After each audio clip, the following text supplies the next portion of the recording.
கர்த்தர் நல்லவர், அவர் கிருபை என்றும் உள்ளது. மறுபடியும் ஒரு ஜோயே லைஃப் வேத பாட ஆராய்ச்சிக்கு உங்கள் ஒவ்வொருவரையும் ஆண்டவராய் இயேசு கிறிஸ்துவின் நாமத்தினாலே இந்த பூமியிலே அந்த ஜோயே லைஃபில் வாழ்வீர்களாக என்று வாழ்த்தி வரவேற்கிறேன். அநேக நாட்களாக இந்த ஜோயே லைஃபை குறித்து நாம் படித்துக் கொண்டிருக்கிறோம். கடந்த சில மாதங்களாக இந்த ஜோயே லைஃப்ல நமக்கு தேவ ஜீவனை கொடுத்தவர், அந்த ஜீவனில் வாழ அவர் நமக்கு ராஜ்யத்தையும் அதிகாரத்தையும் மேன்மையும் கொடுத்திருக்கிறார். தானியேல் தீர்க்கதரிசன புத்தகம் 7ஆம் அதிகாரம் 27, 28 வசனங்கள் அதை நம்ம வாசித்து அதை நாம் ஆராய்ந்து பார்த்து கொண்டிருக்கிறோம். அப்போ தேவ நமக்கு கொடுத்த ஸ்லாக்கியங்களில் மாபெரும் பாக்கியம் என்னவென்றால், அவருடைய ஆளுகையே நமக்கு தந்து விட்டார். He has given us dominion and his authority. புது சிருஷ்டியாக பிறந்த பொழுது, எப்போ நாம் மறுபடியும் பிறந்த பொழுது புது சிருஷ்டியாக பிறந்தோம். 2 கொரிந்தியர் 5:17 சொல்றாரு, ஒருவன் கிறிஸ்துவுக்குள் இருந்தால் அவன் புது சிருஷ்டியா இருக்கிறான், பழையவைகள் எல்லாம் ஒளிந்து போயின, எல்லாம் புதிதாயின என்று சொல்லுகிறார். எப்போ? கிறிஸ்துவுக்குள். எப்பொழுது நாம் கிறிஸ்துவுக்குள் வைக்கப்பட்டோம்? நாம் மறுபடியும் பிறந்த பொழுது நாம் கிறிஸ்துவுக்குள், ஆதாமுக்குள் இருந்து கிறிஸ்துவுக்குள் மாற்றப்பட்டோம். உலகத்தில் பிறக்கிற அத்தனை பேர்களும் மாம்சத்தில் பிறக்கிறபடினாலே ஆதாமுக்குள் பிறந்தவர்கள், பாவத்துக்குள் இருப்பவர்கள், இருளில் இருப்பவர்கள், பிசாசின் ராஜ்யத்தில் இருப்பவர்கள். மறுபடியும் பிறந்த அத்தனை பேரும் கிறிஸ்துவுக்குள் வைக்கப்பட்டபடியால் 1 கொரிந்தியர் 1ஆம் அதிகாரம் 30-31 வசனங்களை பார்க்கலாம். நாம் தேவனாலே கிறிஸ்துவுக்குள் வைக்கப்பட்டு இருக்கிறோம். அதே 1 கொரிந்தியர் 12ஆம் அதிகாரம் 13ஆம் வசனம் என்ன சொல்றாரு? நாம் ஞான ஸ்நானத்தினாலே, அப்படிதானே, ஞான ஸ்நானத்தினாலே அவருடைய சரீரத்துக்குள்ளான இதுல நாம் வைக்கப்பட்டோம் என்று சொல்லுகிறார். நான் அதை எடுத்து படிச்சிடும். 1 கொரிந்தியர் 12:13. நாம் எல்லோரும் ஒரே ஆவியினாலே, ஒரே பரிசுத்த ஆவியினாலே ஒரே சரீரத்திற்குள்ளாக, கிறிஸ்துவின் சரீரத்திற்குள்ளாக ஞானஸ்நானம் பண்ண மூழ்கப்பட்டு, ஞானஸ்நானம் மூழ்கிறது, மூழ்கப்பட்டு எல்லோரும் ஒரே ஆவி, கிறிஸ்துவின் ஆவிக்குள்ளாக தாகம் தீர்க்கப்பட்டோம் என்று சொல்லுகிறார். அப்ப பாருங்க, மறுபிறப்பிலே அந்த ஆவியானவராலே நாம் கிறிஸ்துவுக்குள் வைக்கப்பட்டோம். அதனாலதான் அந்த 1 கொரிந்தியர் 1ஆம் அதிகாரம் 30-31 அவரே நமக்கு நாமம் ஞானமானார், மீட்பானார், ரட்சிப்பானார், நீதியானார் என்று எல்லா காரியங்களும் அங்க சொல்வதை பார்க்கிறோம். அப்போ கிறிஸ்துவுக்குள் நாம் வைக்கப்பட்டபடினால இங்க 2 கொரிந்தியர் 5:17 என்ன சொல்றாரு? ஒருவன் கிறிஸ்துவுக்குள் இருந்தால் அவன் பழைய மனிதன் அல்ல. ஒருவன் கிறிஸ்துவுக்குள் இருந்தால் அவன் புதிய மனிதன். அதாவது முன் எப்போதும் இல்லாத அளவுக்கு ஒரு புது மனிதனாய் மாற்றுகிறார். பழையவைகள் எல்லாம் ஒளிந்து போயின, எல்லாம் புதிதாயின என்று சொல்லுகிறார். பழையவைகள் ஒன்று கூட இல்ல, எல்லாம் ஒளிந்து போயின, எல்லாம் புதிதாயின என்று சொல்லுகிறார். பழைய ஆதாமுக்குள் இருந்த இருளின் கிரியைகள் ஒளிந்து போயின. கிறிஸ்துவுக்குள் இருக்கிற ஜீவன் எல்லாம் நம்முடைய ஆவியிலே, இது ஆவியிலே ஏற்பட்ட மாற்றத்தை சொல்லுகிறார். இது நம்ம நல்லா தெளிவாய் புரிந்து கொள்ள வேண்டும். கிறிஸ்துவுக்குள் பிறந்தபடியினால் என்ன ஆயிட்டோம்? அவரோடு ஒன்றாக இணைக்கப்பட்டோம். அதுதான் 1 கொரிந்தியர் 6ஆம் அதிகாரம் 17ஆம் வசனம் என்ன சொல்றாரு? நாம் அவரோடு ஒரே ஆவியாய் இருக்கிறோம். அதே 6:16-17 வாசிக்கும் பொழுது, நீங்கள் தேவனுடைய ஆலயமாய் இருக்கிறீர்கள். அதே 2 கொரிந்தியர் 6:17 அதை தான் சொல்றாரு, அவர் உங்களுக்குள்ளே உலாவி. அப்ப பாருங்க, அவர் நமக்குள்ளே உலாவுகிறார். கொலோசியர் 1:27 அதான் சொல்றாரு, கிறிஸ்துவானவர் மகிமை நம்பிக்கை ஆய் நமக்குள் இருக்கிறார். முதல்ல என்ன சொன்னாரு? நாம் கிறிஸ்துவுக்குள் வைக்கப்பட்டோம். இங்க கொலோசியர் 1:7 கிறிஸ்து நமக்குள் வைக்கப்பட்டார்.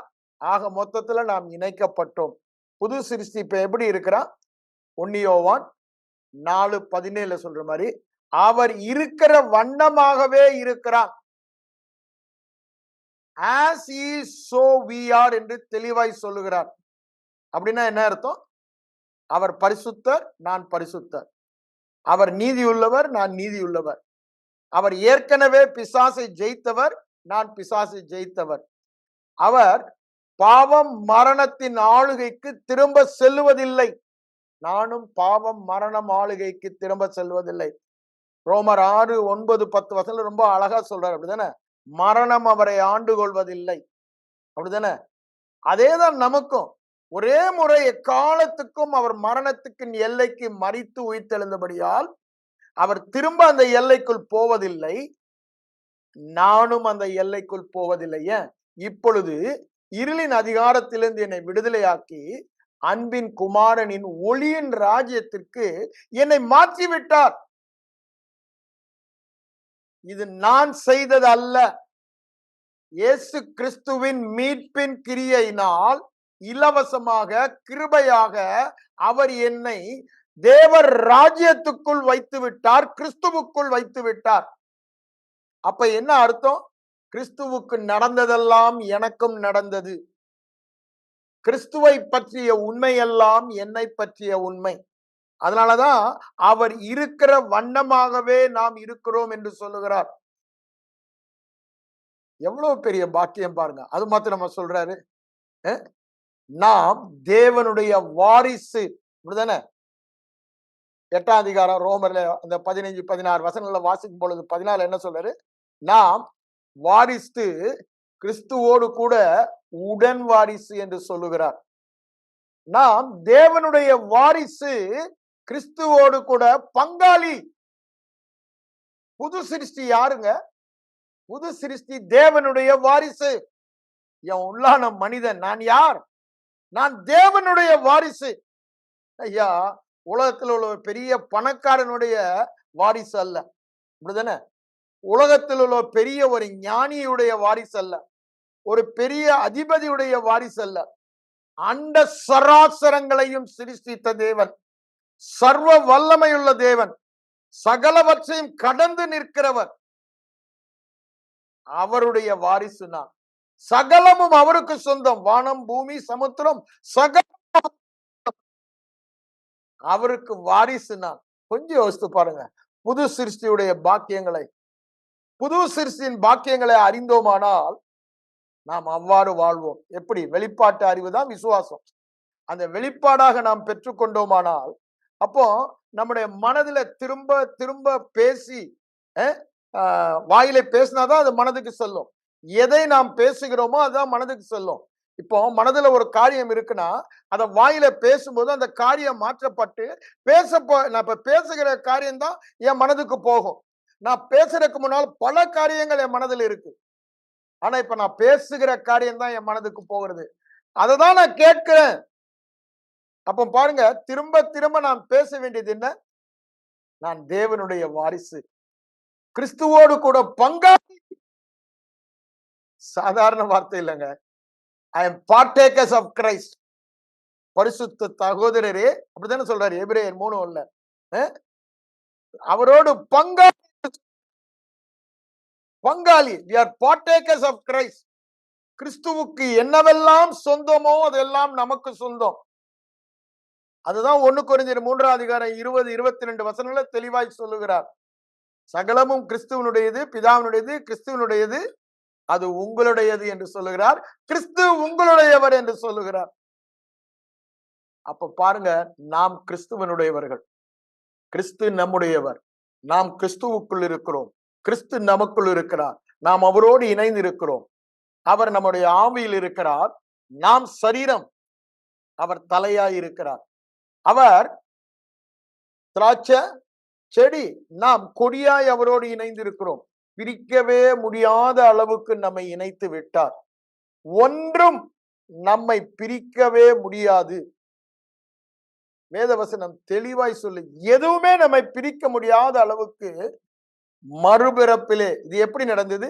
இயேசு கிறிஸ்துவின் மரணம் உயிர்த்தெழுதல் மூலமாக அவர் எழுப்பப்பட்டபடியினால அவர் புது சிருஷ்டியின் முதற் பலனாக பிறந்தார். நான் ஏற்கனவே வாசித்தேன், கொலோசியர் 1 15 வசனம் 18 வசனம் தெளிவாய் போடப்பட்டதை பார்த்தோம். அவர் முதற் பேரானவர். நான் திரும்பவும் அதை எடுத்து உங்களுக்கு வாசிக்கிறேன். ரொம்ப நாள் ஆனனால ஒருவேளை நீங்க மறந்துருக்கலாம். அதை வாசிக்கிறேன். கொலோசியர் 1 15 வசனம். அவர் யார்?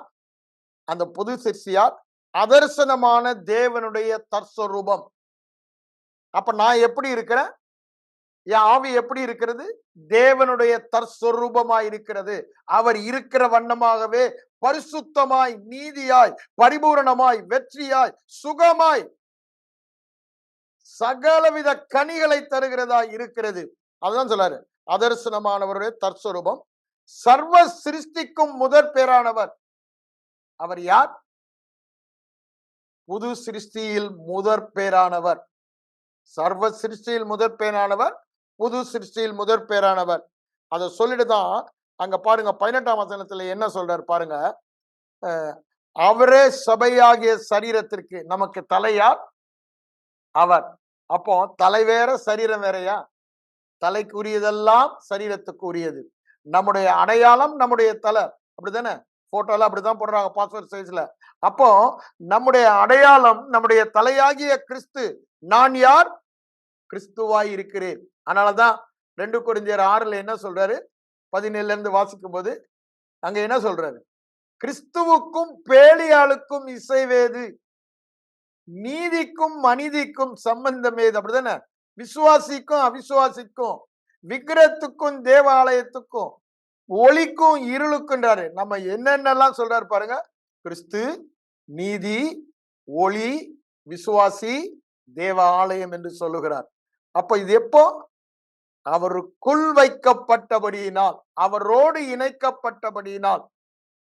அதுதான் அவர் அங்க சொல்லிக் கொண்டு வருகிறார். அவர் 18 பாருங்க என்ன சொல்றாரு? அவர் முதல்வராய் இருக்கும்படி, அவர் முதல்வராய் இருக்கும்படி ரொம்ப அழகா அங்க சொல்லிடுறார். நான் சொன்ன வசனத்தை என்ன சொல்ல பாருங்க. அவர் ஆதியிலே இருந்தவர், ஆனா இப்போ மரித்தோழ்ந்து எழுந்தவர்களில் முதற் பேருமானவர். மரித்தோழ்ந்து எழும்பும் பொழுதுதான் புது சிருஷ்டி. அதை தான் அங்க எபிரேய ஆக்கியோன் என்ன சொல்றாரு பார்ப்போம். எபிரேயர் 1 சொல்லுவதை நாம் பார்க்கிறோம். எபிரேயர் 1 5 பாருங்க. அங்க என்ன சொல்றாரு பாருங்க. 5 நீர் என்னுடைய குமாரன், நான் உம்மை இன்று ஜெனிப்பித்தேன். நீர் என்னுடைய குமாரன். ஐயா, ஒரே பேரான குமாரனாய் இருந்தவரை பூமிக்கு அனுப்பி ஒரு மனுஷ சாயலாகி அவரை மனுஷனாக்கினார். இப்போ அவர் நம்முடைய பாவம் செயலை ஏற்றுக்கொண்டு பாவமாகி பாவத்தின் தண்டனையை நமது சார்பில் நமக்காக நம்முடைய சப்ஸ்டியூட்டாக எடுத்துக்கொண்டு அந்த பாவத்தின் சம்பளமாகிய தண்டனை, மரணத்தை முழுவதும் அவர் உயிரோடு எழும்பும் பொழுது பாவத்திற்கான தண்டனை முழுவதுமாய் செலுத்தப்பட்டது. இனி பாவம் இல்லை, பாவத்திற்கான தண்டனை, ஆக்கினை தீர்ப்பு இல்லை என்று உயிரோடு எழுந்தார். அததான் ரோமர் 4:25 நம்ம வாசிக்கிறோம். அப்போ ஆண்டவர் அவரை பார்த்து என்ன சொன்னாரா? அவர் உயிரோடு எழும்பும் பொழுது, அதான் 5 வாசது, நீர் என்னுடைய குமாரன், இன்று நான் உம்மை ஜெனிப்பித்தேன். அவரை அப்பொழுதுதான் பிறப்பித்த மாதிரி சொல்லுகிறார். எங்க? இது புது சிருஷ்டியை பற்றி சொல்லுகிறார். இதுதான் ரோமர் 8:29 சொல்லுகிறார். கொஞ்சம் நீங்க ஆழமா இது தியானித்து பாருங்க. இது வெளிப்பாடாக உங்களுக்கு வர வேண்டும், மூளை அறிவு அல்ல. 8:29 என்ன சொல்லுகிறார் பாருங்க. தம்முடைய குமாரன் அப்படின்னா என்ன? ஒரே பேரான குமாரனாய் இருந்தவர் பூமிக்கு அனுப்பினார்ல, அநேக சகோதரர்களுக்குள்ளே முதற் பேரானவராய் இருக்கும் பொருட்டு. கொஞ்சம் யோசித்து பாருங்க. ஒரே பேரான இப்போ முதற் பேரான குமாரனாக மாற்றுகிறார். எதற்குங்க? நம்மெல்லாம் அவருக்கு சகோதரராய் இருக்கும்படி. கொஞ்சம் அதை நம்மளால புரிந்து கொள்ள முடியுதா? ஒரே பேரான குமாரனாகிய தேவனுக்கு நாம் இளைய சகோதரிகளாய் இருக்கும்படிக்கு இயேசு மானிடனாக வந்து பாவம் இல்லாத பரிசுத்த வாழ்க்கை வாழ்ந்து அந்த ஒரே பலி பாவ குற்ற நிவாரண பலியாக தம்மை சிலுவையில் ஒப்பு கொடுத்து பாவங்களை எல்லாம் தன்மேல் விரும்பி ஏற்றுக்கொண்டு அந்த பாவத்திற்கான தண்டனையும் அவரே விரும்பி ஏற்றுக்கொண்டு முழுவதுவிட்டது என்பதற்கு அடையாளமாக, சாட்சியாக, ரசீது போல அவர் உயிரோடு எழுந்தார். இப்பொழுது பாவம் மரணம் நம்மில் இல்லை, நமது ஆவியில இல்ல, அவரில் இல்லை, நம்மிலும் இல்லை. அவர் உயிரோடு எழுந்த பொழுது முழுவதுமாய் it is fully paid. No more condemnation, no more punishment. அதுதான் உயிர்த்தெழுதல் பறைசாற்றுகிறது. நம்ம இந்த வாரம் அதை கொண்டாடணும். ஆனா அதை புரிந்து கொள்ள வேண்டும். உயிர்த்தெழுதல் என்ன பறைசாற்றுகிறது? மரணமே, பாவமே உன் கூர் எங்கே? உடைக்க இயேசுவின் உயிர்த்தெழுதில் அது ஜெயமாக விழுங்கப்பட்டது. இனி மரணம், பாவம் என்ற பயம் மனிதனுக்கு இல்லை. ஏன்? இயேசு அவைகளை ஏற்றுக்கொண்டார். இயேசு அவைகளை சுமந்து விட்டார். இயேசு அவைகளை செலுத்தி தீர்த்து விட்டார். எத? என் தண்டனையை முழுவதுமாய் செலுத்தி தீர்த்து விட்டார். இனி செலுத்த வேண்டும் என்று என் கணக்கிலே பாவமோ தண்டனையோ இல்லை. அததான் நம்ம நீதிமான் என்று சொல்லுகிறோம். எத? ரோமர் 3:24. அந்த மீட்பின் கிரியையினாலே, இலவசமாய் கிருபையினாலே நாம் நீதிமானாக்கப்பட்டு புது சிருஷ்டியானோம். பழைய பாவம், சாபம், மரணம், வியாதி, தரித்திரம், மலடு ஒளிந்து போயிற்று. இனி அவைகளில் என இருக்கவே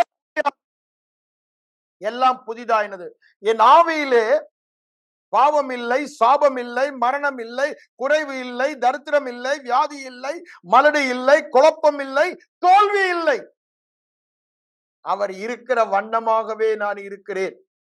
அதுதான் அவர் சொல்றாரு. இங்க பாருங்க, அவர் என்னவாகும்பட்டு முதல் இருக்கும் பொருட்டு புது சிருஷ்டியிலே என்ன பண்ணாராம்? நம்ம எல்லாம் முன்னறிந்து, முன்குறித்து, அழைத்து, நீதிமானாக்கி, மகிமைப்படுத்தி என்ன பண்ணிட்டாராம்? குமாரனுடைய சாயலுக்கு எப்பங்க நம்ம குமாரனுடைய சாயலுக்கு ஒப்பாக்கினார்? நாம் அவரோடு கூட உயிரோடு எழுந்த பொழுது.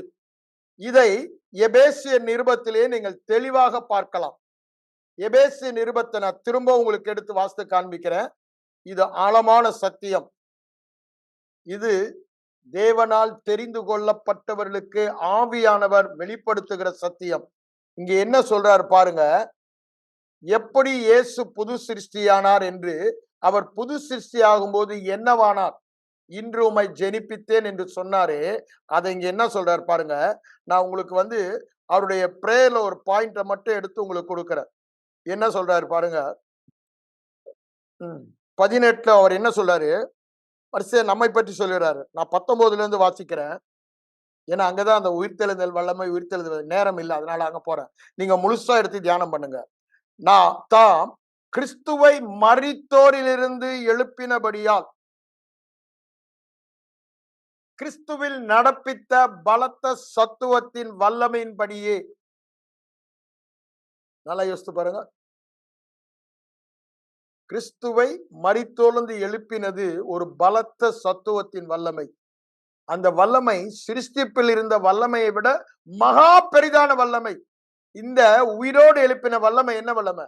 உலகத்தின் சகல பாவங்களும் அவர் மேல் சுமத்தப்பட்டு மரணம் அவரை ஆட்கொண்டது. அந்த சகல பாவத்தின் மரணம் ஆட்கொண்டதை மேற்கொள்ளுகிற மகா உன்னதமான வல்லமையான மேன்மையான வல்லமை அதை மேற்கொண்டது. It's not ordinary power. Resurrection power is the one of the highest power. சிருஷ்டிப்பின் வல்லமையை விட மகா உன்னதமான வல்லமை. அந்த வல்லமையினால் அவரை எழுப்பினார்ல, அததான் இங்க வாசிக்கிறேன் திருப்பி. அத பலத்த சத்துவத்தின் வல்லமையின் படியே அவரை மாத்திரமா அந்த உயிர்த்தெழுந்த வல்லமை எழுப்பிடுச்சு, நம்மையும் எழுப்பினது. 2ஆம் அதிகாரத்துல என்ன சொல்றாரு பாருங்க, 5ஆம் வசனத்துல வாசிக்கிறேன். அக்கிரமங்களினால் மரித்தவர்களாயிருந்த நம்மை கிறிஸ்துவனுடைய கூட உயிர்ப்பித்தார். எந்த வல்லமை? இயேசுவை உயிரோடு எழுப்பின வல்லமை அவரை எழுப்பின போது என்னையும் எழுப்பினது. அவருக்கு நடந்ததெல்லாம் எனக்கு. ஏன்? நான் அவருக்குள் இருக்கிறேன். What happened to me by my union with him, whatever is true about me, அவரை உயிரோடு எழுப்பின அதே வல்லமை என்னையும் உயிரோடு எழுப்பினது. அதனாலதான் அந்த வல்லமையை காணத்தக்கதான பிரகாசமுள்ள மனக்கண்கள் ஆவியானவர் நமக்கு தர வேண்டும் என்று பவுல் அங்க ஜெபிக்கிறத பார்க்கிறோம்.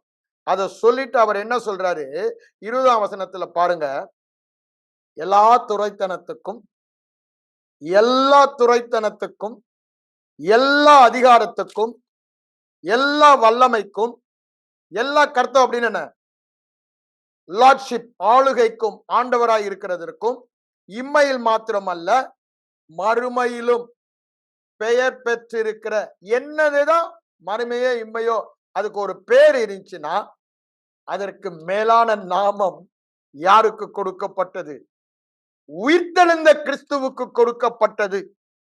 அததான் அங்க சொல்றாரு எபிரேயர் 1:4. அதை சொல்லிட்டு தான் 5வது சொல்றாரு, மேலான நாமத்தை அவர் சுதந்தரித்துக் கொண்டார். எப்பொழுது? நீர் என்னுடைய குமாரன் என்று உம்மை ஜெனிப்பித்தேன் என் 2ஆம் சங்கீதத்தில் எழுதியிருக்கிறது நிறைவேறும் பொழுது. அது எப்பொழுது நிறைவேறியது? இயேசு 3ஆம் நாள் உயிரோடு எழும்பின போது. இது உயிர்த்தெழுதலின் சத்தியம். அப்ப என்ன பண்றாரு பாருங்க, அவர் உயிரோடு எழும்பும் பொழுது சகல அதிகாரத்தையும் அவர் பெற்றுக்கொண்டார். அததான் இங்க சொல்றாரு, உயர்ந்திருக்கத்தக்கதாக அவரை தம்முடைய வலது பாரசத்தில் உட்காரும்படி செய்தார். ஆதாமுக்கு தேவன் சகல அதிகாரத்தையும் கொடுத்து கீழ்ப்படுத்தி ஆண்டு கொள்ளுங்கள் என்று கொடுத்தார், தேவ சாயலை கொடுத்து. ஆனா அவன் அதை இழந்து போனான். அந்த இழந்து போன ஆளுகையை, சாயலை அவர் உயிர்த்தெழுந்த பொழுது எவ்வாறு பெற்றுக்கொண்டார் என்பதை தான் இங்கு நாம் வாசிக்கிறோம். இப்ப என்ன ஆயிடுச்சு? எல்லாமே அவருடைய பாதங்களுக்கு கீழ் இருக்கிறது. அப்படின்னா என்ன அர்த்தங்க? He has taken back the complete dominion and rulership and authority. மனிதன் இழந்து போன ஆளுகையை அந்த உலகிடம் இருந்து மீட்டுக்கொள்ள மனிதன், ஏன்னா அதை மனிதன் தான் மீட்க முடியும்.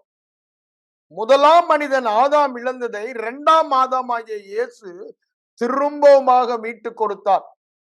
அதனாலதான் மத்தேயு 28:18 என்ன சொல்றாரு? மத்தேயு 28:18 எடுங்க.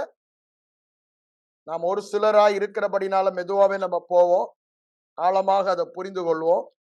28:18 என்ன சொல்றான்றதை படிப்போம். அவர் பாருங்க, இதோ என்று ஆரம்பிக்கிறார். அப்படின்னா என்ன அர்த்தம்? இதோனா இங்கிலீஷ்ல எல்லாம் பாருங்க, பார், லுக், சி, பார்க்க சொல்லுகிறார். என்ன பார்க்க சொல்லுகிறார்? இங்க இதோ வரல. ஓகே. வானத்திலும் பூமியிலும் சகல அதிகாரமும் கொடுக்கப்பட்டிருக்கிறது. வானத்திலும் பூமியிலும் சகல பட்டிருக்கிறது. சகல கீழ்படுத்தப்பட்டது என்றால் சகல சகல சகல என்ன ஆயிடுச்சு? அவருடைய அதிகாரத்திற்குள் கீழ் வந்து விட்டது. அதுதான் ஆதாம் இழந்து உலகத்தின் அதிபதியாக கொடுத்தான் பிசாசுக்கு, திரும்பமாக பெற்றுக்கொண்டார். எப்படி? கொலேசியர் 2:15 என்ன சொல்றாரு? அவனை வெளியரங்க கோலமாக்கினார். அவனை சைபர், மேட் ஹிம் எ சைபர். அவனை ஒரு சிரிப்பாக எல்லாரும் பார்த்து சிரிக்கத்தக்கதாக மாற்றி விட்டார். மேட் ஹிம் எ லாஃபிங் ஸ்டாக் அப்படின்றாரு. எப்போ? அவருடைய அதிகாரத்தை, வல்லமையை உரிந்து கொண்டு, ரொம்ப அழகா போட்டிருக்குல்ல, he stripped him of his authority and power. உரிந்து கொண்டார். இப்ப அவனுக்கு ஒரு வல்லமை, ஒரு அதிகாரம் இல்ல. அதனாலதான் என்ன சொல்றாரு? ஒன்றும் உங்களை எந்த விதத்திலும் சேதப்படுத்தாது. லூக்கா 10ஆம் அதிகாரம் எடுங்க, 19ஆம் வசனத்துல சொல்றாரு. ஏன்? அவர் செய்ய போவதை அறிந்து அதுக்கு முன்பாகவே அவர் சொல்றாரு சீஷரிடத்துல. அததான் அங்க நம்ம பார்க்கிறோம்.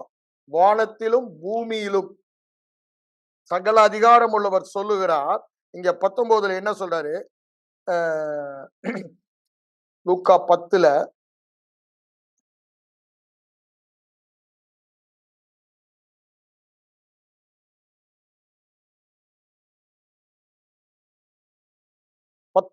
என்ன சொல்றாரு பாருங்க. இதோ சர்ப்பங்களையும், என்னங்க அது? பிசாசு, தேள்களையும் மிதிக்க, காலின் கீழே இருந்தா நம்ம மிதிக்கத்தான் செய்வோம். சத்துருடைய சகல அதிகாரங்களையும் மேற்கொள்ளும், வல்லமையில மேற்கொள்ளும் அதிகாரத்தை கொடுத்தேன் என்று சொல்லுகிறார். ஒன்றும் உங்களை சேதப்படுத்தாது. நமக்கு கொடுக்கப்பட்டது வல்லமையும் அதிகாரமும். வல்லமை பரிசுத்த ஆவியானவரால் நமக்கு கொடுக்கப்பட்டது. இயேசு என்ற நாமத்திலே நமக்கு அதிகாரம் கொடுக்கப்பட்டது. ஆனாலதான் என் நாமத்தினாலே நீங்கள் புறப்பட்டு போய், அப்படித்தானே சொல்றாரு. மார்க்கு 16ஆம் அதிகாரம் 15ஆம் வசனத்துக்கு வாங்க, அங்க என்ன சொல்றாரு பார்ப்போம். மார்க்கு 16:15 இருந்து வாசிப்போம். பின்பு அவர் அவர்களை நோக்கி, உலகமெங்கும் போய் சர்வ சிருஷ்டிக்கும் சுவிசேஷத்தை பிரசங்கியுங்கள். விசுவாசமுள்ளவனாகி ஞானஸ்நானம் பெற்றவன் ரட்சிக்கப்படுவான். விசுவாசிக்கிறவர்களால் நடக்கும் அடையாளங்களாவன. என்ன சொல்றாரு?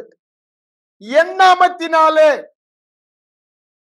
ஐயா, மறுபடியும் பிறக்கும் பொழுது அவர் பெற்ற அதிகாரத்தையும் ஆளுகையும் நாம் பெறுகிறோம். புது சிருஷ்டி அவரோடு எழுப்பப்பட்டு, எபேசியர் 2ஆம் அதிகாரம் 6-7 உங்களுக்கு வாசிக்கல, அங்க என்ன சொல்றாரு?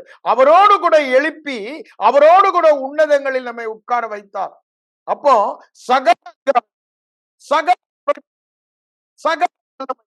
சகல கர்த்தத்துவமும் பெயர் பெற்றிருக்கிற எந்த எங்க வந்துருச்சு? நம்முடைய பாதங்களுக்கு கீழ் வந்து விட்டது. அவருடைய பாதங்கள் கீழ் என்றால் நம்முடைய பாதங்களுக்கு கீழ். அவருக்கு நடந்ததெல்லாம் நமக்கு நடந்தது. அவரை பற்றிய உண்மையெல்லாம் நம்மை பற்றிய உண்மை. ஏன்? அவரோடு கூட நாம் இணைக்கப்பட்டு விட்டோம். அதனாலதான் அவர் வாரிசு, பங்காளி என்று சொல்லுகிறோம். நாம் இளைய சகோதரர்களாய் இருக்கும்படி அவருடைய சாயலிலே, அதிகார சாயலிலே, அப்படித்தானே, வல்லமையின் சாயலிலே, ஆளுகையின் சாயலிலே, மேன்மையின் சாயலிலே நம்மை மாற்றி விட்டார். அதனாலதான் சொல்றாரு, அவருடைய நாமம் எல்லா நாமம், அந்த நாமத்தில் நமக்கு அதிகாரம் கொடுக்கப்பட்டு இருக்கிறது. அவருக்கு என்ன அதிகாரம் இருந்ததோ அதே இயேசு என்ற நாமத்தில் நமக்கு கையெழுத்து கொடுத்தார். அததான் அங்க சொல்றாரு, சர்வ சிருஷ்டிக்கும் போய் சுவிசேஷத்தை பிரசங்கிங்கள்னு 28:18 சொல்லும் பொழுது தம்முடைய நாமத்தினாலே ஆளுகை அதிகாரத்தை அவர்கள் கொடுத்ததை சொல்லுகிறார். இங்க அந்த நாமத்தினாலே எப்படி இருளின் ராஜ்யம் நீக்கப்படும், பரலோக ராஜ்யம் ஸ்தாபிக்கப்படும் என்பதை சொல்லுகிறார். அதை சொல்லிட்டு தான் பாருங்க, பரலோக ராஜ்யத்தை அவர்கள் மூலம் நடப்பித்த கிரியையினால் உறுதிப்படுத்தினார் என்று முடிக்கிறார். அப்போ ஆதி நோக்கம், பிதாவுடைய நோக்கம் என்ன? இந்த புது ஜீவனை பெற்றவன், உயிர்த்தெழுந்த சாயலை பெற்றவன் ஆளுகை செய்ய வேண்டும். இந்த புதிய ஜீவனில் வாழுகிறவன் ஆளுகையின் சாயல். அதுதான் அங்க ரோமர் 6ஆம் அதிகாரம் 4ஆம் வசனம் சொல்றாரு, நாம் ஜீவனில் ஆளுகை செய்யும்படி, வாழும்படினா ஆளுகை செய்யும்படி. எப்படி?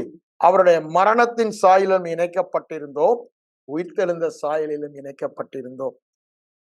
அதுதான் அங்க சொல்றாரு. நீங்க அதை பொறுமையா அது அங்கதான் அப்படி வரிசையை சொல்லும் பொழுதுதான் 9:10 இனி அவரை ஆண்டு கொள்வதில்லை என்றால் நம்மை இனி ஆண்டு கொள்வதில்லை. ரொம்ப ஆழமான சத்தியமாக அதை சொல்ற இது நம்ம அதாவது இது மூளை அறிவு ஏற்றுக்கொள்ளாது, ஐம்புலன உணர்வு ஏற்றுக்கொள்ளாது. ஆனா இருதய வெளிப்பாட்டு அறிவுதான் அதற்கு மேலோங்கி அதை மேற்கொண்டு ஒரு வெளிப்பாட்டு அறிவுனால அததான் நான் விசுவாசம் திரும்ப திரும்ப சொல்றேன். அப்போ இந்த வசனங்களை எல்லாம் எடுத்து எடுத்து அதை அப்படியே தியானிக்கும் பொழுதுதான் ஆவியானவர் நமக்கு பிரகாசமுள்ள மனக்கண்களை கொடுக்கிறார். ஆவியானவருடைய ஊழியமே அதுதான். என்ன பண்றாரா? பிதாவாகிய தேவனை அறிந்து கொள்வதற்கான ஞானத்தை தருகிறவர். அவர் எப்படி இருக்கிறார்? எனக்கு ஞானத்தை தருகிறவர் ஆவியானவர். அடுத்தது அங்க தெளிந்த புத்தி, இங்கிலீஷ்ல ரெவலேஷன், வெளிப்பாட்டை தருகிறவர் ஆவியானவர்.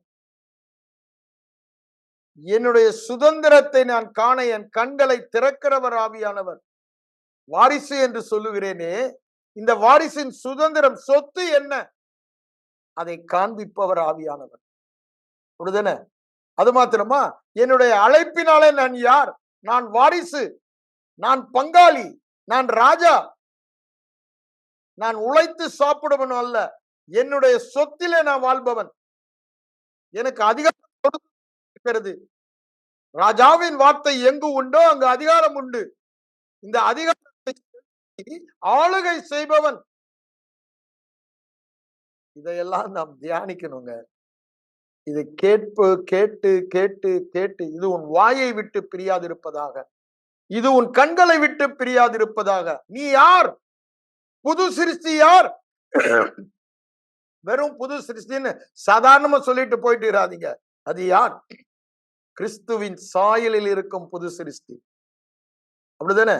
அவர் இருக்கிற வண்ணமாகவே தம்முடைய குமாரனுடைய சாயலுக்கு ஒப்பாவதற்கு ஒப்பாய் இருக்கிறவர்கள் இப்போ புது சிருஷ்டி. முன்குறித்து முன்னறிந்து மறுபடியும் பிறந்தவர்கள் எல்லாம் குமாரனுடைய சாயலிலே அவருடைய இளைய சகோதரராய் இருக்கிறோம். அவரை பற்றிய உண்மையெல்லாம் நம்மை பற்றிய உண்மை. அவருக்கு நடந்ததெல்லாம் நமக்கும் நடந்தது. அவரோடு கூட மரித்தோம், அவரோடு கூட உயிர்ப்பிக்கப்பட்டோம். அதே உயிர்த்தெழுந்த வல்லமை நம்மை எழுப்பினது. அதே வல்லமை நம்மை அவரோடு கூட உன்னதங்களிலே பிதாவின் வலது பார்சத்திலே வைத்தது. இது யாருடைய செய்கை? It's a handiwork of God. தேவனுடைய கரத்தின் கிரியை. புது சிருஷ்டி. இந்த புது சிருஷ்டி ஒரு அற்புத அதிசயமான சிருஷ்டி, பழைய சிருஷ்டி அல்ல. எப்படி என் தேவன் அற்புதமானவரோ அவரை அற்புதர் அதிசயமானவர் என்று சொல்லுகிறோம். அவர் இருக்கிற வண்ணமாக என் புது சிருஷ்டி. நான் அற்புதமாக அதிசயமாக இருக்கிறேன். அவர் சர்வ வல்லவர். புது சிருஷ்டியின் சர்வ வல்லவர் உடையது. ஏன்? அவருடைய அதே வல்லமையை நமக்கு தந்து விட்டார். அதே உயிர்த்தெழுந்த வல்லமை நமக்குள்ளே இருக்கிறது. குமாரனுடைய ஆவியை நமக்கு தந்திருக்கிறார். கிறிஸ்துவின் ஆவியை உடையவன் கிறிஸ்தவன். ரோமர் 8:9 சொல்றாரு, அவருடைய ஆவி இல்லாதவன் கிறிஸ்தவன் அல்ல, அவன் ஆவிக்குரியவன் அல்ல. அது அங்க நல்லா தெளிவாய் சொல்லுகிறான். அப்ப பாருங்க, நமக்குள் வந்தது கிறிஸ்துவின் ஆவி,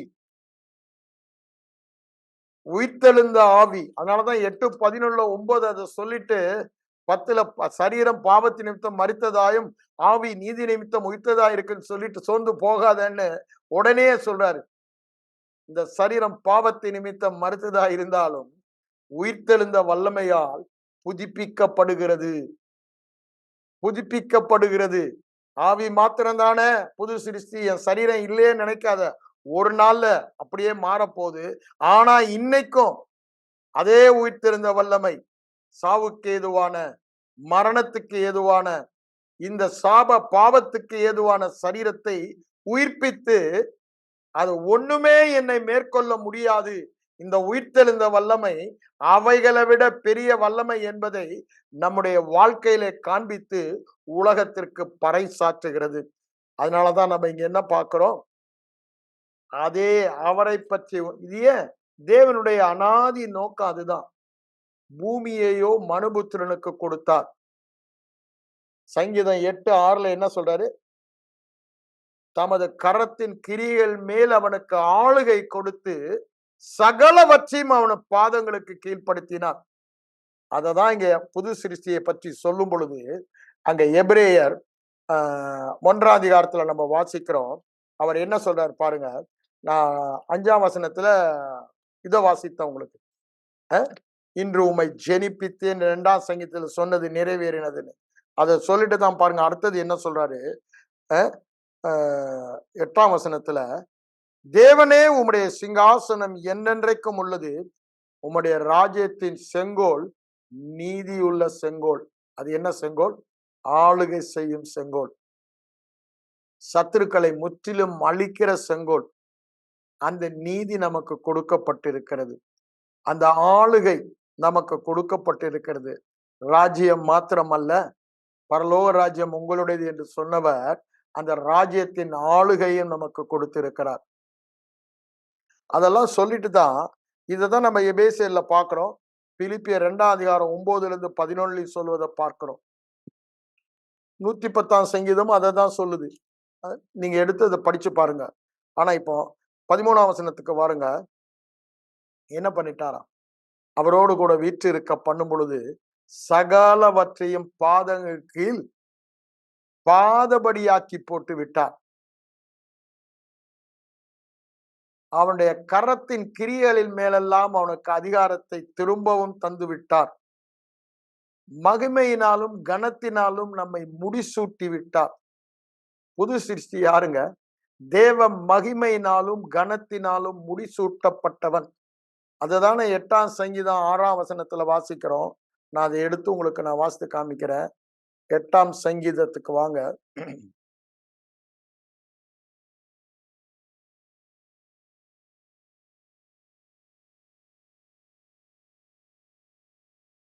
அங்க என்ன சொல்றாரு பாருங்க. தேவ தூதரில் அவனை சிறியவனாக்கினீர், மகிமையினாலும் கனத்தின் 5ஆம் வசனம் அவனை முடிசூட்டினார். புது சிருஷ்டியை மகிமை இஸ் குளோரிஃபைட். அதுதான் அங்க வாசனம் 8:29. கனத்தினாலும், அப்போ மகிமை உம்முடையது, வல்லமை உம்முடையது, ராஜ்யம் உம்முடையதுன்றோம். அதெல்லாம் இப்ப என்ன ஆயிடுச்சு? அவருக்கு சொந்தமான மகிமை நமக்கும் சொந்தமாகி விட்டது. அந்த கனம், அந்த வல்லமை, அந்த ராஜ்யம் நமக்கு சொந்தம். அவரை பற்றிய உண்மையை ஏன் புது சிருஷ்டி அவருக்குள் வைக்கப்பட்டோம். அவருக்குள், அவருடைய சரீரத்துக்குள் ஞான ஸ்நானம் வைக்கப்பட்டு தாகம் தீர்க்கப்பட்டோம். அதுதான் இங்க சொல்றாரு. அதை சொல்லிட்டுதான் 6ஆம் வசனம் சொல்ல பாருங்க. உம்முடைய கரத்தின் கிரியைகள் எல்லாவற்றுமே அவருடைய கரம் சிருஷ்டித்தது. அதன் மேல் அவனுக்கு ஆளுகை தந்து சகல அவனுடைய கிறிஸ்துவின் பாதங்கள் படுத்தினது போல அவருடைய சரீரமாகிய சபையின் பாதங்கள். அதுதான் எபேசியர் 1 எல்லாவற்றையும் எல்லாவற்றாலும் நிரப்பருடைய சரீரமான சபைக்கு அவரை தலையாக தந்தார். அப்ப எல்லாமே அவருடைய பாதங்கள் கீழ் இருக்கிறது. பாதம் யாரு? நாம் தான். எல்லாமே நம்முடைய பாதங்கள் கீழ்ப்படுத்தி விட்டார். அப்ப பாருங்க, இவைகளை எல்லாம் கீழ்ப்படுத்தினார், பாதங்களுக்கு கீழ் படுத்தினார். 8ஆம் வசனம் முடியும் போது அப்படித்தான் சொல்றாரு. அப்ப பாருங்க, நமக்கு முழு ஆளுகையும் கொடுக்கப்பட்டு விட்டது, முழு அதிகாரமும் கொடுக்கப்பட்டு விட்டது. இயேசு என்ற நாமத்தில் என்ன ஆகுமா? முழங்கால் யாவும் முடங்கும், நாவி யாவும். அப்ப அந்த நாமத்துல நமக்கு அதிகாரம் கொடுக்கப்பட்டு இருக்கிறது. பிலிப்பியர் 2ஆம் அதிகாரத்துக்கு வாருங்க. அங்க என்ன சொல்றாரு பாருங்க. 9ஆம் வசனத்துல இருந்து வாசிக்கிறேன் உங்களுக்கு. அவர் எல்லாவற்றுக்கும் மேலாக இயேசுவை உயர்த்தி. அப்ப என்னாச்சுங்க? அவருக்குள்ளதான் நான் இருக்கேன், நீங்க இருக்கீங்க. நம்மையும் உயர்த்தினார்.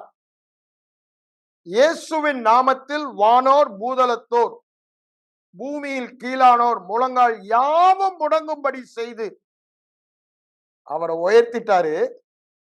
இயேசுவின் நாமத்துக்கு முன்பாக எல்லாமே வானத்தில் இருக்கிறதுனாலும் சரி, பூமியில இருக்கிறதுனாலும் சரி,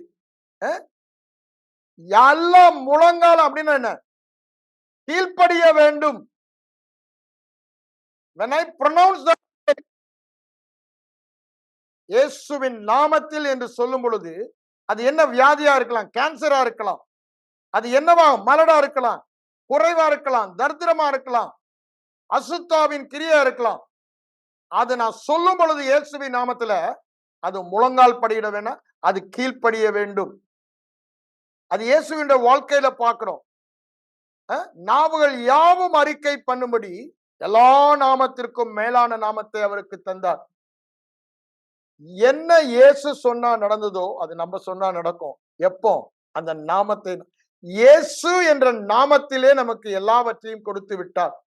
அதனாலதான் நீங்க பாத்தீங்கன்னா அந்த இயேசுவின் நாமத்திற்கு அவ்வளவு மகிமை இருக்கிறபடினாலதான் அந்த நிருபங்களில நம்ம அப்போஸ்தலர் நடபடியில அது ரொம்ப தெளிவா பார்க்கலாம். இயேசு நாமத்தை பற்றி விசுவாசத்தினாலே, இயேசுவின் நாமத்தை பற்றும் விசுவாசத்தினாலே சொல்லப்பட்டுள்ளது. இயேசுவின் நாமத்திலே எழுந்து நட, எனக்கு கொடுக்கப்பட்டதை நான் உனக்கு கொடுக்கிறேன் என்று பேதுரு அங்க சொல்வதை பார்க்கிறோம். அப்போ இயேசுவுக்கு இருந்த அதே அதிகாரம் இயேசு உலகத்திலிருந்து இன்னைக்கு பேசினார்னா என்ன நடக்குமோ அதே இயேசு நாமத்துல நானும் நீங்களும் பேசும்போது நடக்கும். இயேசு பேசும்போது என்ன நடந்ததுன்னு சில காரியங்களை பார்ப்போம். இப்ப பாருங்க, மத்தேயு 7ஆம் அதிகாரத்திலையும் பார்க்கலாம், லூக்கா 4லையும் பார்க்கலாம். த்ரூஅவுட் எல்லா ஸ்டேஜ்லயும் நான் மத்தேயு 4 முதல்ல எடுக்கிறேன். மத்தேயு 7ல 28ஆம் வசனம் பாருங்க. இயேசு அவர் போதனை செய்யறாருல, அப்போ வார்த்தைகளை பேசி முடிந்த போது அவர் வேத பாரகரை போல் போதியாமல் அதிகாரம் அவர்களுக்கு போதித்தார். There was authority. ஏங்க? அவருடைய விசுவாசம். இது என்னுடைய வார்த்தை அல்ல. What I speak to you, it is not my word. பிதா எனக்கு என்ன சொல்லுகிறாரோ அதே அன்றி நான் ஒன்றும் பேசுவதில்லை. நான் என்ன பேச வேண்டும், என்ன பேசக்கூடாது என்று அவர் எனக்கு சொல்லி இருக்கிறார், கட்டளையிட்டு இருக்கிறார். எங்க சொல்றாரு? யோவான் 12:49-50 சொல்றார்.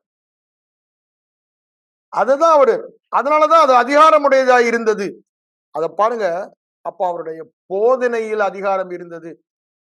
அப்ப இயேசு என்ற நாமத்திலே நான் உங்களுக்கு போதிக்கும் பொழுது என் போதனையில் அதிகாரம். அதனாலதான் என்ன சொல்றாரு கொலைசியர் 3:17, வார்த்தையினாலும் கிரியையினாலும் நீங்கள் எதை செய்தாலும் இயேசுவின் நாமத்தில் அப்படின்னு என்ன, அந்த அதிகாரத்தில் செய்யுங்கள் என்று சொல்லுகிறார்.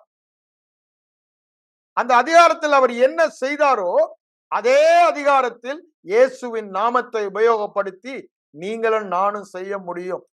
அதனாலதான் என் நாமத்தினாலே பிசாசுகளை துரத்துவார்கள், வியாதியஸ்தர் மேல் கைகளை வைப்பார்கள், சுஸ்தமாவார்கள், நவமான பாஷைகளை பேசுவார்கள், சாவுக்காதுவான எதொன்றை கொடுத்தாலும் அவர்களை சேதப்படுத்தாது, மரித்தோரை எழுப்புவார்கள். இதெல்லாம் இயேசு என்ற நாமத்துல இயேசு செய்த கிரியைகளை நானும் செய்வேன். அதனாலதான் நாங்க சொல்றாரு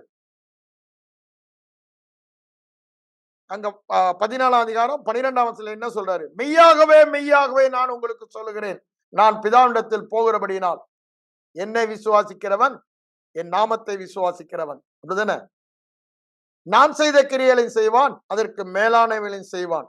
அதுதான். இப்ப என்ன அவர் கிரியை செய்தார், எப்படி செய்தார், அதை கொஞ்சம் பார்ப்போம். இங்க என்ன சொல்றாரு பாருங்க. 8ஆம் அதிகாரத்துல ஒரு குஷ்டரோகி வரான். அவனுக்கு என்ன சொல்றாரு? வாயின் வார்த்தையினால எனக்கு சித்தம் உண்டு, சுத்தமாகு என்று சொல்லுகிறார். அதிகாரம், அவர் சுத்தமாகு என்று சொன்னதும் சுத்தமானது. எப்படி? ஆதியாகமம் 1ல வெளிச்சம் உண்டு சொன்னார், வெளிச்சம் உண்டாயிற்று. எப்படிங்க? அங்க நீங்க பாத்தீங்கன்னா அங்க 1ஆம் அதிகாரம் 11, 21, 20 வாசிக்கும் பொழுது அது அதன் ஜாதியை பிறப்பித்தது. The law of Genesis, பிறப்பிக்கும் சட்டம். இப்போ எனக்கு சித்தம் உண்டு, சுத்தமாகு. அப்போ அந்த வார்த்தை இப்ப என்ன படுகிறது? விதைக்கப்பட்டது. அந்த ஜாதியை பிறப்பிக்கும். என்ன ஜாதி? சுத்தம்.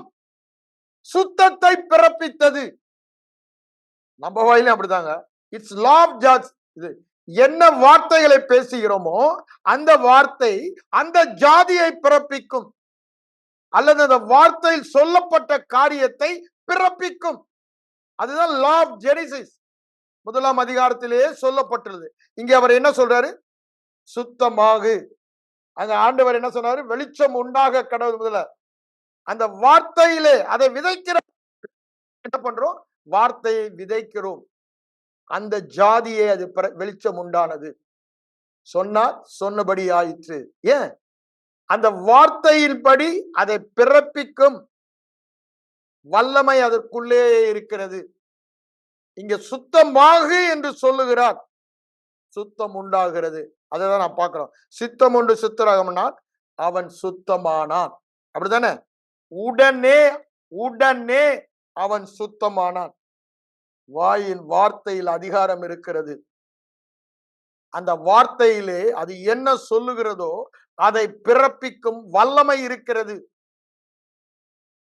அந்த வார்த்தைக்கு பின்பாக அததான் இந்த லா ஆஃப் ஜெனிசிஸ் சொல்லுது. எந்த வார்த்தை நீ விதைக்கிறையோ அந்த ஜாதி பிறப்பிக்கும். சுத்தமாக என்று சொன்னால் சுத்தமாகும்.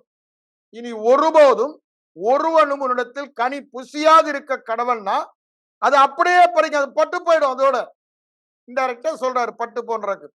அது அப்படியே ஆனதை நாம் பார்க்கிறோம். அதுக்கப்புறம் ஒருவனும் ஒருத்தனும் அந்த மரத்துல கனியை புசிக்கல.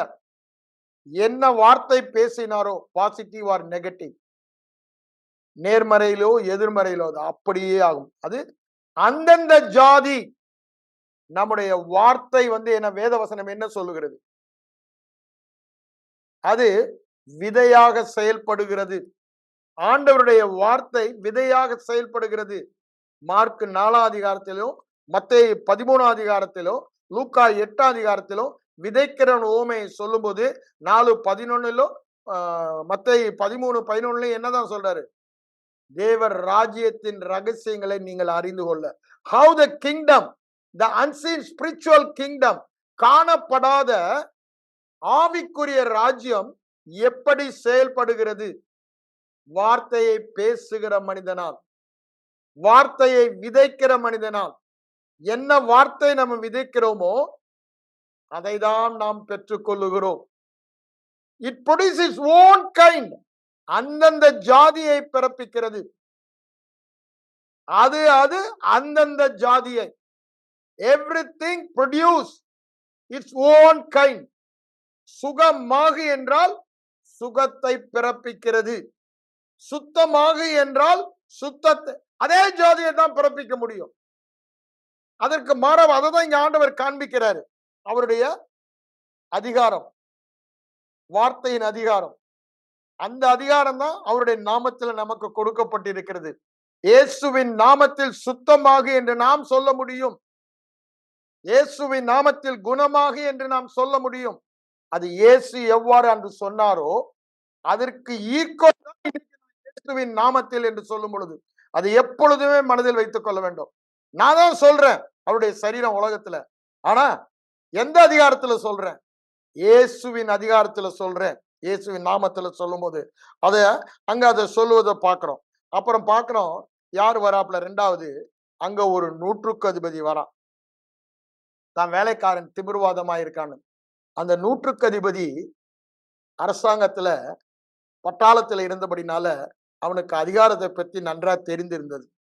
அவன் என்ன சொல்றான்? நீங்க என் வீட்டுக்கெல்லாம் வர வேணாம், நீங்க வார்த்தை பேசினா போதும். ஏன்? நீங்க என்ன சொல்றீங்களோ அது அப்படியே நடக்கும். அந்த வார்த்தை, நீங்க அதிகாரம் உடையவர். அதுதான் அவங்க என்ன சொல்றான் பாருங்க. அதிகாரத்தை பத்தி என்ன சொல்ற? 9ஆம் வசனத்தை நான் உங்களுக்கு வாசிக்கிறேன். நான் அதிகாரத்துக்கு கீழ்ப்பட்டவனாய் இருந்தும் எனக்கு கீழ்ப்பட்டிருக்கிற சேவகரும் உண்டு. நான் ஒருவனை போவென்றால் போகிறான். நீங்க அதிகாரத்தை அறிந்து பிசாச பார்த்து போனா போகும், மலையை பார்த்து போனா போகும், உங்க பிரச்சனையை பார்த்து. ஏன்? You have that authority. What மலையோ பிரச்சனையோ வியாதியோ குடும்ப குழப்பமோ என்ன ஒரு காரியமா இருக்கலாம், அத போய் என்று சொன்னால் போய்தான் ஆக வேண்டும். ஏன்? You have that authority in Jesus name. இயேசுவுக்கு அதிகாரம் இருக்கு. அதுதான் அவன் சொல்றான். நீங்க வரவான, நீங்க போனா அது போயிடும் வியாதி. நீங்க சுகம் வான்னு சொன்னா அது வந்துடும். உங்க வார்த்தையில அதிகாரம் இருக்கு. செய்ய முடியாதது செய்யின்னு சொன்னா செஞ்சுதான் ஆகணும். ஆண்டவர் நிறைய அங்க டெமான்ஸ்ட்ரேட் பண்றாரு. சூமின கை உடையவனை என்ன சொல்றாரு? அவன் கையை நீட்டினா நீட்ட முடியுமா? ஆனா ஆண்டவருடைய வார்த்தை சொன்னா நீட்டலையே. அது பிறப்பித்தது. கையை நீட்டு என்றார், அந்த ஜாதி கை நீட்டுதலை பிறப்பித்தது. நீ உன் படுக்கையை எடுத்துக்கொண்டு நட என்றார், முடியாது. இங்க சொல்றான். வா என்றால் வரும், போ என்றால் போகும், செய் என்றால் செய்யும். இதாங்க அதிகாரம். அதிகாரம் அவன் நூற்றுக்கு அதிபதினால அது டெபினிஷனே இங்க கொடுத்துட்டான்.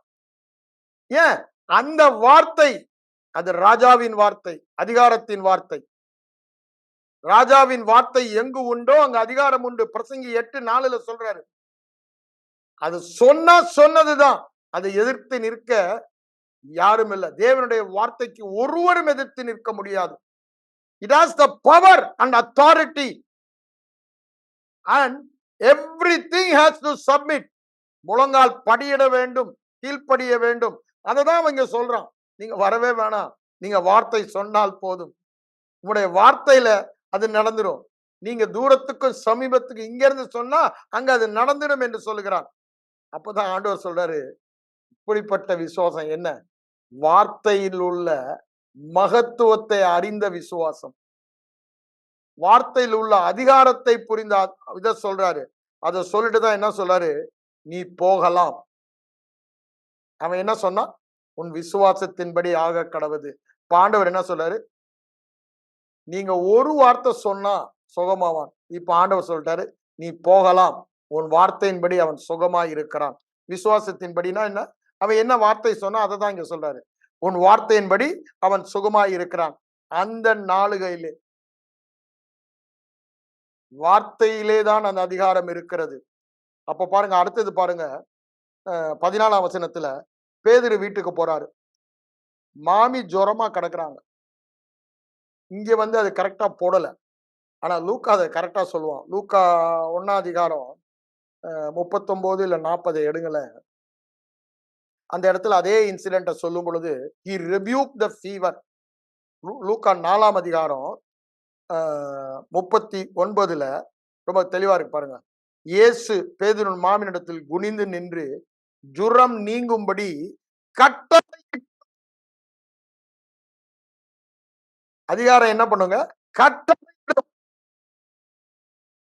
கட்டளை இட்டார். நல்லா பாருங்க. அதுக்கு முன்னாடி 36ஆம் வசனம் பாருங்க, என்ன சொல்றாருங்க? இது என்ன வார்த்தையோ அவருடைய உபதேசத்தை பார்த்து அதிகாரத்தோடும் வல்லமையோடும் பேசுகிறார், அசுத்த ஆவிகளுக்கும் கட்டளை இடுகிறார். ஏன்? அங்க நசனாகிய இயேசுவே, காலத்துக்கு முன்னால எங்களை ஏன் தொந்தரவு பண்ண வந்தீங்க? நீங்க பரிசுத்தர் என்று அறிவோரும் என்று அங்க அசுத்த ஆவி பேசும்போது ஆண்டவர் என்ன சொல்றாரு? பேசாம இவனை விட்டு போ.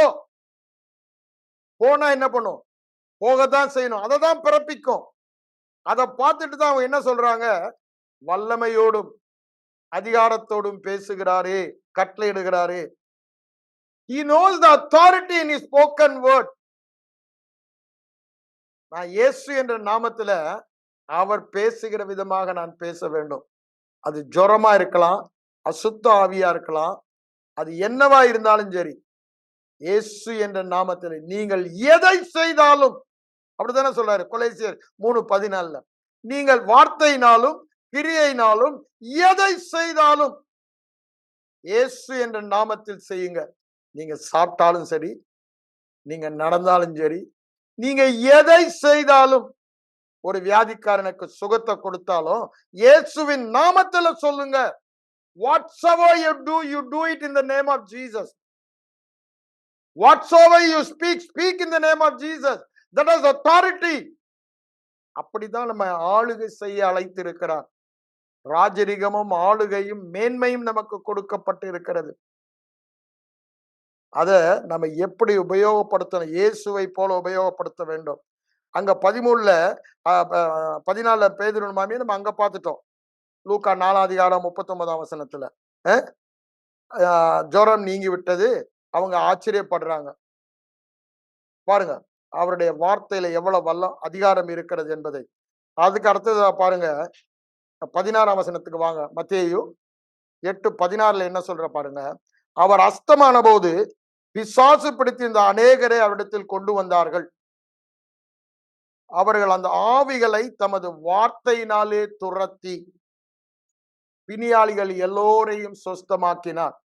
எப்படி? வார்த்தையினாலே.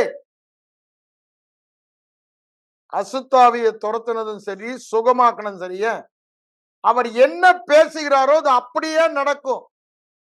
அந்தந்த ஜாதி அந்தந்த ஜாதியை பிறப்பிக்கும் அந்த அதிகாரமுடையவர் அவர்.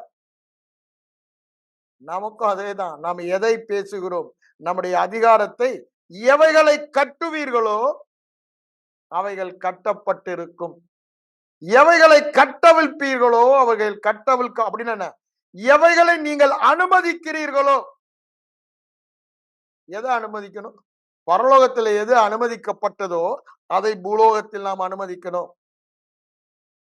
பரலோகத்தில் எது அனுமதிக்கப்படவில்லையோ அதை நாம் நம்முடைய வாயின் வார்த்தையினாலே கட்டவும் கட்டவிழ்க்கும் அதிகாரத்தை நமக்கு கொடுத்திருக்கிறார். நாம் ஆள பிறந்தவர்கள். வியாதியை பார்த்து சொல்லலாம், இந்த வியாதி நீங்க இருக்க உனக்கு உரிமை இல்லை. ஏன்? பரலோகத்தில் அது இருக்க உரிமை இல்லைன்னா இங்கேயும் இருக்க உரிமை இல்லை. இங்க பரலோகம் வந்திருக்கு.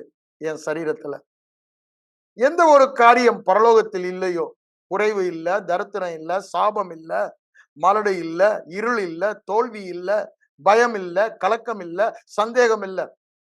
ஆகவே இங்க இருக்க இவைகள் இருக்க உரிமை இல்லை. நான் அதை தடை செய்கிறேன். அப்படின்னா ஐ பைண்ட் them, நான் அதை கட்டுகிறேன். தடை செய்ய கட்டுகிறேன். You don't have authority to be here. I have authority to say that you don't have authority. You are a trespasser. வெளியே போய் என்று சொல்ல என்னை ஆண்டவர் எனக்கு அதிகாரம். அதுதான் இங்க ஆண்டவர் பண்றாரு.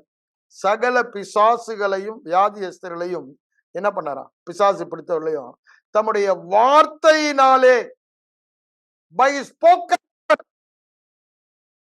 நாம் வார்த்தைகளை பேசும் பொழுதுதான் அதிகாரத்தை செலுத்துகிறோம், ஆளுகை செய்கிறோம். ஆளுகை செய்கிறது பேசுகிற வார்த்தையினால. ஜெபத்திலே நாம் ஆளுகை செய்ய வேண்டும். ஜெபத்துல கெஞ்ச சொல்லல, ஆளுகை செய்ய சொல்லுகிறார். என் கரத்தின் கிரியைகளுக்கு பிள்ளைகளை குறித்தும் கதைகளை குறித்தும் கட்டளையிடுங்கள் என்று சொல்லுகிறார். கட்டளையிட வேண்டும். You cannot. யார் கட்டளையிட முடியும்? அதிகாரத்தின் மேல இருக்கவன் தான். அதிகாரத்துக்கு கீழே இருக்கு. இதெல்லாம் கீழே இருக்குது, நம்ம மேல இருக்கோம். எங்க இருக்கோம்? அவரோட கூட. எல்லாம் கீழே இருக்கு. அப்போ மேல இருக்குது, கீழே உள்ளது மேல. சொன்னா சொன்னபடி செய்யணும். போனா போகணும், வானா வரணும், செய்யினா செய்யணும். இதுதான் அதிகாரம். அததான் இங்க சொல்றாரு, வார்த்தையினாலே அங்க சொல்றாரு. அதுக்கப்புறம் பாருங்க, தொடர்ந்து நீங்க அதை பார்த்து கொண்டே போலாம். 27ஆம் வசனத்துல பாருங்க, அங்க ஒரு பெரிய இது வருகிறது. புயல். அவங்க கப்பல்ல போகும்போது, படகுல போகும்போது அவங்க பயந்து ஆண்டவரே ஆண்டவரேன்னு ஆண்டவரை எழுப்புறாங்க. அப்போ அவர் என்ன பண்றாரு? எழும்பி அதட்டுகிறார். இங்க அதட்டினான்னு தான் போட்டிருக்கு. அது நல்லா தெளிவா படிக்கணும்னா மார்க்ல நல்லா போட்டிருக்கும். மார்க்குக்கு வாங்க, 4ஆம் அதிகாரத்துக்கு. உங்க வேதத்தையும் எடுத்து நான் ரொம்ப ஸ்லோவா தான் போறேன் இன்னைக்கு. வேதத்தை எடுத்து நீங்களும் அதை பார்த்து கொண்டே வாருங்க. அங்க பாருங்க 39ஆம் வசனத்துல, அவர் எழுந்து காற்றை அதட்டி கடலை பார்த்து அமைதலாயிரு, இறையாதே, அவருடைய கரத்தின் கிரியைகள் மேல் ஆளுகை கொடுத்தார். காற்றின் மேல், கடலின் மேல் அவருடைய கரத்தின் கிரியை மேல் ஆளுகை கொடுத்தார். மகிமையினாலும் கனத்தினாலும் முடிசூட்டினார். சகலமும் அவருடைய பாதங்கள் கீழ்படுத்தினார். இறையாதே, அமைதலாயிரு. அப்புறம் இறங்கிச்சா? அங்க என்ன போட்டிருக்கு பாருங்க. அப்பொழுது காற்று நின்று போயிற்று, அந்த வார்த்தை அதன்படி செய்தது. அப்படித்தானே? மிகுந்த அமைதலாயினா மிகுந்த அமைதல் உண்டாயிற்று. எப்படி ஆதியாகமம் 1ஆம் அதிகாரத்துல நடந்ததோ அதேதான் இங்கேயும் நடக்குது. வித்தியாசமே இல்லை. அதனாலதான் அங்க 11ஆம் வசனம் 21 நாங்க 13, 23, 21 என்ன சொல்லுது? அது அது அந்தந்த ஜாதிபடி பிறப்பிக்க கடவுதுன்றார். The law of Genesis. பிறப்பிக்கும் பிரமாணம். அப்புறம் தான் அவங்களுக்கு சீஷரை பார்த்து கேட்கிறாரு, ஏன்டா பயத்தீங்க? உங்க அதிகாரம் எங்க? விசுவாசம் வேணும், உங்க அதிகாரம் எங்க? உங்க ஏன் அதிகாரத்தை நீங்க விசுவாசித்து உபயோகப்படுத்தக்கூடாது? ஆனா இவங்க என்ன சொல்றாங்க? காற்றும் கடலும் அதிகாரத்தை கொடுத்துட்டேன்றாரு. ஆண்டவரே, இந்த காற்ற நீங்க வாங்கன்னு அவங்க கேட்கிறாங்க. அதனாலதான் அவங்க மேல ஒரு ஏன் எங்கடா அவங்க விசுவாசம் போச்சுன்றாரு, கோவப்படுறாரு. ஏன்? அதை அவங்களாலையும் செய்ய முடியும். நம்மையும் பார்த்து அதான் சொல்றாரு. இங்க பாருங்க, காற்றையும் கடலையும் இறையாதே அமைதலாயிரு என்று சொல்லி அவர் வாயினாலே அந்த அதிகாரத்தை, நான் எதுக்கு இதெல்லாம் சொல்றேன்? வாயினாலதான் நாம் அதிகாரத்தை செலுத்த வேண்டும் என்பதை காண்பிக்கிறார். அப்புறம் பாருங்க 32ஆம் வசனத்துல, 32 இல்ல, ஆமா 32 தான். அங்க பிசாசுக்கு என்ன சொல்றாரு பாருங்க, எங்களை வேதனைப்படுத்துவா வந்து நாங்க கூச்சல் போடுது. அது நம்ம அங்க லூக்கா 4ல பார்த்ததுதான். அவர் என்ன சொல்றாரு, அவரை விட்டு போக ஏற்கனவே அவர் கட்டளை கொடுத்திருந்தார். அதனால அவங்கள வந்து எங்களை இந்த போறது எங்களை வேதனைப்படுத்தின்னு கத்திட்டு திருப்பி என்ன சொல்றாரு, இந்த பன்றி கூட்டத்துக்குள்ள அனுப்புங்கள். ஒரே வார்த்தை தான், போங்கள். அந்த வார்த்தையின்படி அந்த ஜாதியை பிறப்பித்தது. அவங்க போனார்கள். மாறி இருக்கவே முடியாதுங்க. அந்த விசுவாசம் நமக்கு வரணும். இயேசுவின் வாழ்க்கையில் ஒவ்வொரு அற்புதங்களையும் எடுத்து இதுவாறு நாம் படிக்கும் பொழுது அந்த விசுவாசம் நமக்கு வரும். நிறைய அங்க ஒவ்வொரு இடத்தையும் பாருங்க, மரித்தவரை எழுப்பும் போதெல்லாம் பாருங்க, அப்புறம் வார்த்தை நடந்த லாசருவே வெளியே வா, மரித்த வாலிபனை பார்க்க என்ன, எழுந்திரு, தலித்தாகுமி ஜைரஸ் டாட்டர் எவரிமான சிறுபெண்ணே எழுந்திரு. எழுந்திருன்னா அந்த வார்த்தையின்படி அவங்க எழுந்திருந்தா ஆகணும். அந்த ஜாதி தான் பிறப்பித்தோம். நன்றாக புரிந்து கொள்ள வேண்டும். வார்த்தையிலே நமக்கு அதிகாரம் கொடுக்க, அதுதான் இயேசு இங்க எப்படி எவ்ரிதிங் வாஸ் அண்டர். நிறைய நீங்க எடுத்து படிக்கலாம். நான் சும்மா ஜஸ்ட் லிட்டில் தான் உங்களுக்கு காமிச்சேன். நீங்க நான் லூக்காலையும் காமிக்க நினைச்சேன், டைம் ஆனனால நாங்க போல. மார்க்கு, மத்தேயு, மார்க்கு, லூக்கால ஆண்டவர் வாயின் வார்த்தையினாலே ஆளுகை செய்தார். இப்ப நம்ம எப்படி ஆளுகை செய்யணுன்றதுதான் சொல்லி கொண்டு வருகிறேன். கீழ்ப்படுத்தி ஆண்டு கொள்ளுங்கள் என்றார். அப்படின்னா என்ன அர்த்தம்? அவர் வாயிலிருந்து அந்த வார்த்தை புறப்பட்டு விட்டது. நான் கீழ்ப்படுத்ததான் செய்வேன், நான் ஆளுகை தான் செய்வேன். அந்த விசுவாசம் எனக்கு வரணும். ஏன்? ஆண்டவர் ஏற்கனவே சொல்லிவிட்டார், நான் யார்? சகல கரத்தின் கிரியைகள் மேலே ஆளுகை உள்ளவன். சகல அதிகாரமும் வல்லமையும் எனக்கு கொடுக்கப்பட்டிருக்கிறது, அதை உங்களுக்கு தருகிறேன். இயேசுவின் நாமத்திலே நீங்க எதை சொன்னாலும் அது அப்படியே நான் சொல்லுகிற மாதிரி ஈக்குவல். அவருடைய இடத்திலே நீங்க இயேசுவின் நாமத்தில் பேசுகிறீங்க. In his place, as if Jesus is there. When you are pronouncing the name of Jesus, the same authority is there. அதனாலதான் அங்க பேதுரு என்ன சொல்றாரு, 3ஆம் அதிகாரத்துல பாக்குறோம், பொன்னும் வெள்ளியும் என்னிடத்தில் இல்லை, என்னிடத்தில் உள்ளதை உங்களுக்கு தருகிறேன்.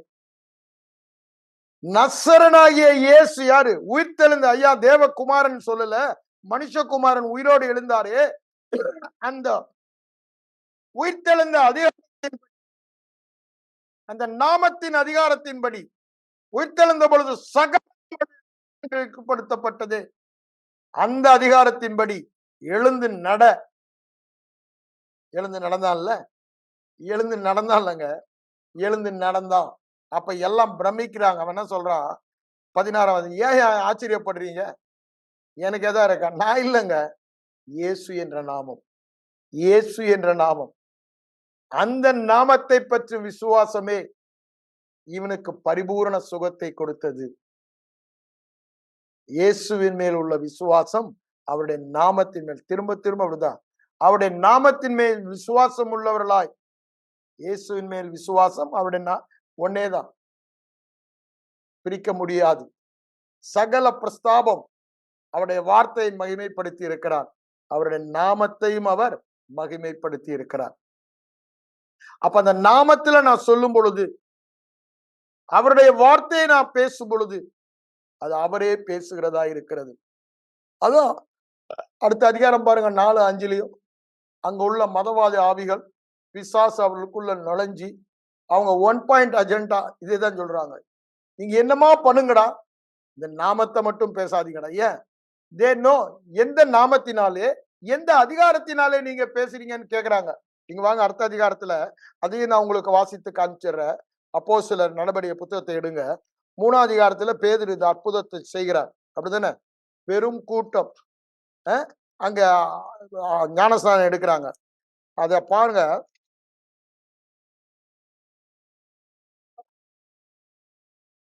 பிரதான ஆசாரியர் 6ஆம் வசனத்துல பாருங்க.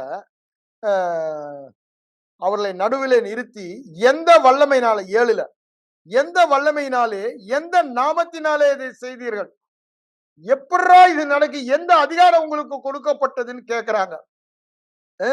அப்ப அவங்க என்ன சொல்றாங்க? பரிசுத்த ஆவியினால் நிறைந்து அங்க ஒரு பெரிய பிரசங்கமே பண்றத பாக்குறோம்.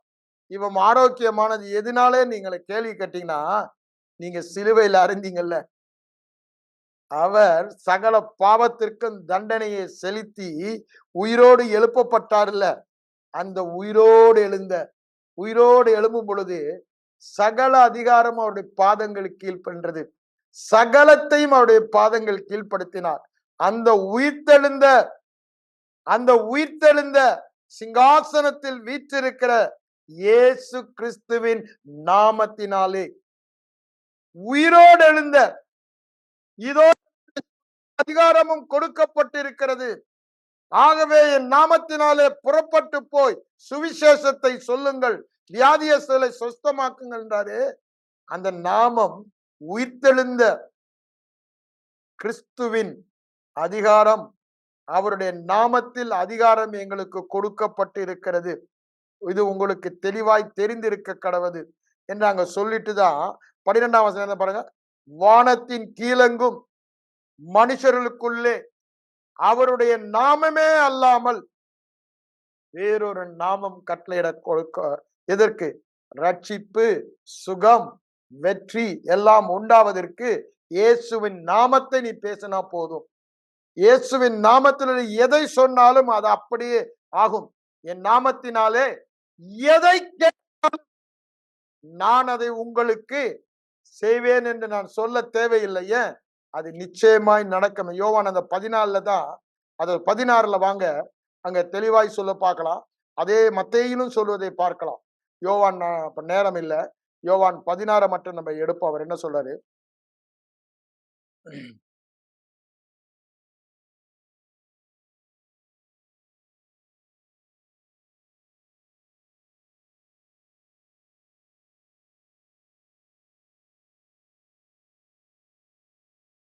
ம் 23ஆம் வசனம்.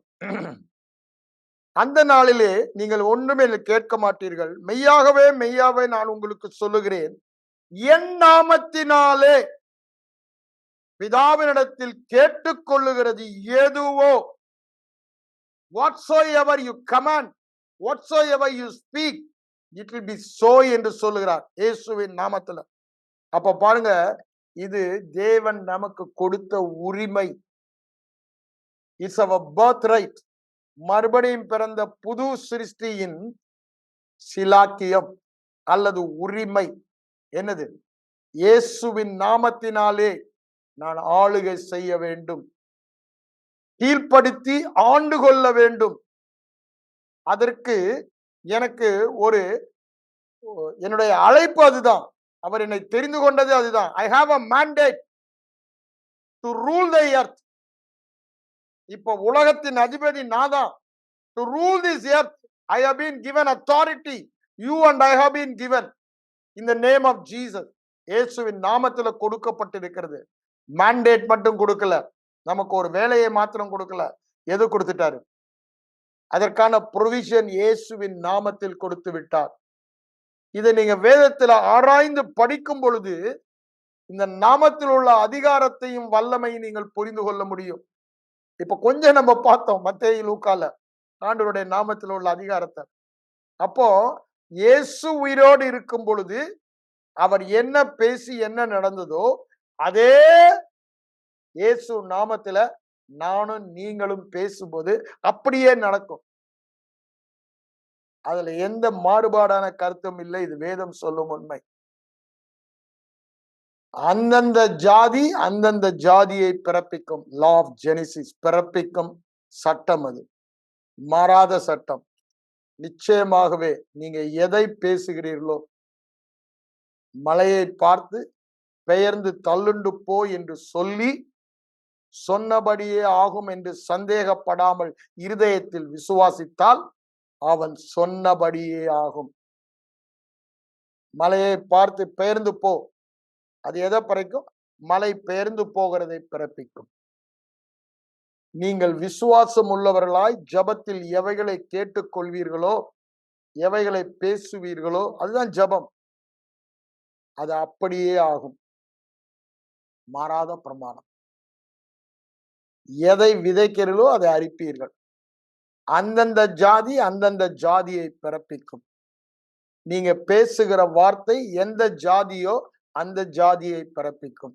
வெளிச்சம் உண்டாக கடவுதுன்னா வெளிச்சம் பிறப்பிக்கும். அப்படிதானே? ஒருவனும் ஒரு காலும் கனியை புசியாது இருக்க கடவுனா அதுதான். சித்தம் உண்டு சுத்தமாகனா சுத்தத்தை பிறப்பிக்கும். ஜுரத்தை கடிந்து கொண்டாருன்னா வெளியே போ, அது வெளியே போகுது. வா என்றால் வரும், போய் என்றால் போகும், செய்ய. அதுதான் அதிகாரத்தின் மகிமை. இயேசுவின் நாமத்துல நமக்கு கொடுக்கப்பட்டிருக்கிறது.